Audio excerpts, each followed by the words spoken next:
I'm Tyler with Thomas Sewing Center, and today we're going to talk about some helpful tips and tricks when using long arm rulers on your Baby Lock Coronet or Crown Jewel.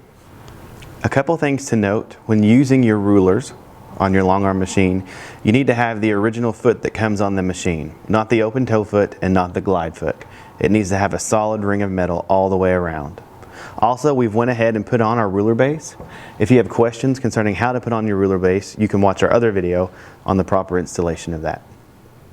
Also, my machine is set on regulated mode, and I have it set to 12 stitches per inch. So I'm going to go ahead and pull my bobbin thread to the top.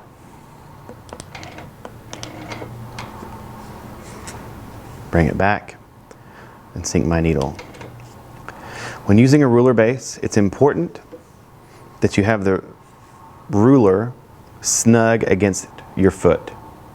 You don't want there to be any gaps or any leeway.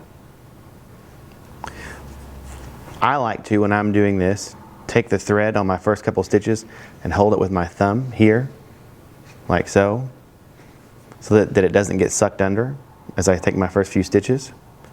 I'm going to hit my start button, run a couple stitches in my straight line.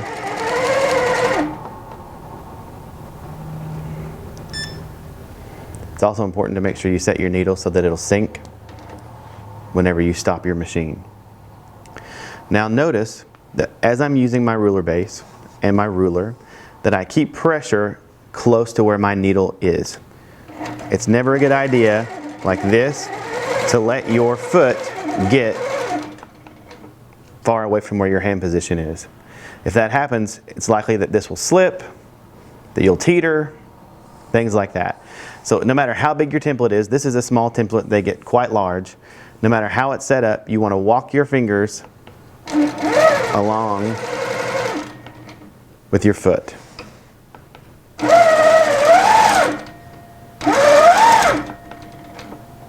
So that every time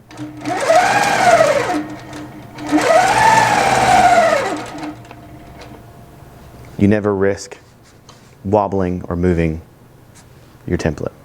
It's also very important whenever you're using your long arm rulers to make sure that you have a grasp on the ruler but also outside the ruler, like so. And you also want to make sure that you're not applying too much pressure straight down. If you press straight down harshly on your ruler, it's going to make it very difficult to move your machine.